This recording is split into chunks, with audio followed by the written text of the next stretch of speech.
Hello friends, welcome to Zen Junction. நாம் இன்னைக்கு பார்க்க போகிறது சுவையான மணமான சக்கரை பொங்கல் எப்படி செய்யறதுன்னு பார்க்கலாம். ரொம்ப ரொம்ப ஈஸி, ஒன் பார்ட் ரெசிபி தான்.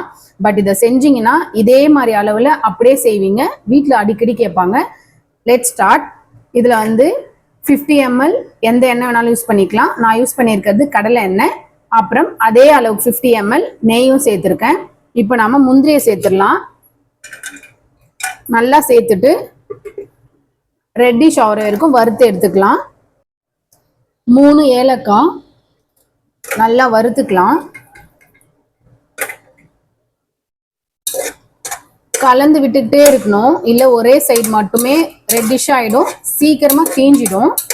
ஸோ கைவிடாமல் இப்படி கலந்து விடுங்க. ஈவனாக ரெட் கலரில் கோட் ஆகும். ரொம்ப தீய வச்சிட்டிங்கன்னா ஸ்மெல்லு டேஸ்ட் எதுவுமே நல்லா இருக்காது. நல்லா எண்ணெயில் நெய்லையும் வறுபட்டுருச்சு. இந்த டம்ளரில் இவ்வளோ அளவுக்கு 3/4 அளவுக்கு அரிசி, அதை விட கொஞ்சம் கம்மியாக சிறுபருப்பு எடுத்திருக்கேன். இந்த அளவு எனக்கு கரெக்டாக இருக்கும். இது 225 ml. இந்த எண்ணெயிலேயே நம்ம அரிசியும் பருப்பையும் வறுத்துக்கலாம்.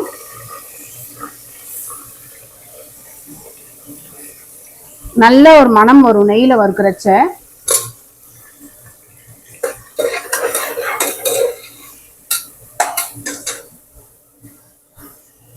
ஃபியூ செகண்ட்ஸ் இந்த மாதிரி வறுத்தா போதும், ரொம்ப நேரம் வறுக்க வேண்டாம். 3 டம்ளர் தண்ணி, 1/2 டம்ளர் பால், அதுக்கேற்ற மாதிரி இதே 225 ml கிளாஸ் எடுத்திருக்கேன். இதுல 3 டம்ளர் தண்ணியும் 1/2 டம்ளருக்கு பாலும் சேர்த்துக்கலாம். நல்லா கலந்து விட்டுட்டு ஒரு பிஞ்ச் சால்ட் சேர்த்துக்கலாம். இது இன்னும் டேஸ்ட் என்ஹான்ஸ் பண்ணி கொடுக்கும். நல்லா கலந்துட்டு 15 மினிட்ஸ்க்கு ரொம்ப சிம் டு மீடியம் ஃப்ளேம் நடுவில் வச்சு 15 மினிட்ஸ்க்கு அப்படியே விட்டுருங்க. நல்லா வெந்துரும், அடியும் பிடிக்காது. அரிசி பருப்பு ரெண்டும் கழுவி உடனே யூஸ் பண்ணலாம். ஆனால் நான் இன்னைக்கு 15 மினிட்ஸ் ஊற வச்சு தான் யூஸ் பண்ணியிருக்கேன். ரெண்டுமே டேஸ்ட் சேமாக தான் வரும். விசில் எல்லாமே ப்ரெஷர் போயிடுச்சு. இப்போ எடுத்து பார்க்கலாம். நல்லா வெந்துருச்சு. கலந்து விட்டிங்கனாலே தெரியும், அடி எதுவுமே பிடிக்காது. சும்மா மசிச்சிங்கனாலே நல்லா மசிஞ்சிரும். இந்த மாதிரி கன்சிஸ்டன்சி எனக்கு கரெக்டாக இருக்கும். நெக்ஸ்ட் நம்ம பாகு கிடையாது, வெல்லம் கரைச்சி வச்சு தண்ணி ஊற்ற போறோம். இது ஒரு 500 ml. இது நல்லா தண்ணியில வடிகட்டி எடுத்திருக்கேன், இல்லைன்னா அதோட மண்ணெல்லாம் வந்துடும். 400 கிராம் வெல்லத்துக்கு இந்த மாதிரி 400 கிராம் வெல்லமுக்கு 300 ml தண்ணி அந்த மாதிரி கரைஞ்சி வெல்லம் வந்திருக்கு.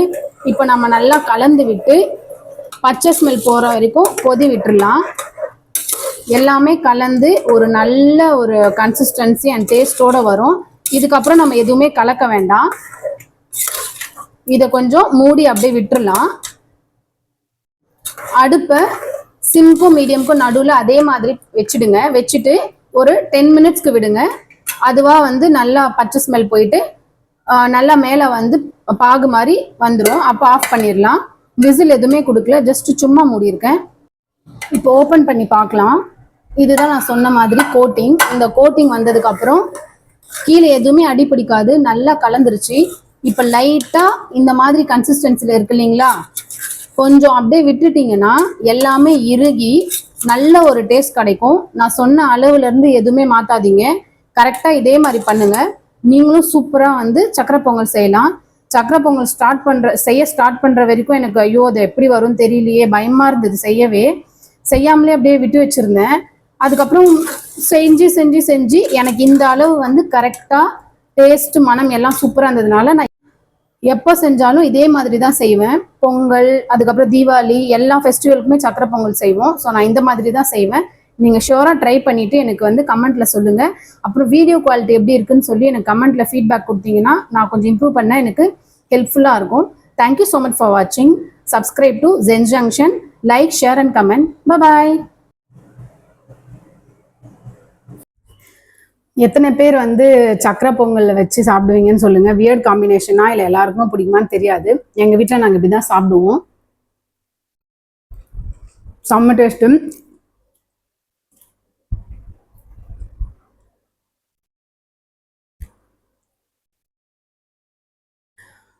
சக்கரை பொங்கலோட ரெசிபி அண்ட் வடைக்கு உண்டான மாவு எப்படி பண்ணுறது, அதோட டிப்ஸ் அண்ட் ட்ரிக்ஸ் எல்லாமே டீட்டெயில்டு வீடியோ எடுத்திருக்கேன். டேக் பண்ணிடுறேன். நீங்கள் டீட்டெயில் ரெசிபி வேணும் அப்படின்னா நீங்கள் அந்த லாங் வீடியோவை பார்த்து எனக்கு கமெண்ட் பண்ணுங்கள், ஷேர் பண்ணுங்கள், சப்ஸ்கிரைப் பண்ணுங்கள். தேங்க்யூ ஃபார் வாட்சிங். நெக்ஸ்ட் வீடியோவில் பார்க்கலாம். என்ன ரெசிபி வேணும்னு சொல்லுங்கள். நான் அந்த ரெசிபியை வந்து எப்படி ஈஸியாக பண்ணலாம், என்னோட வேலை பண்ணான்னு காமிக்கிறேன். பாய்.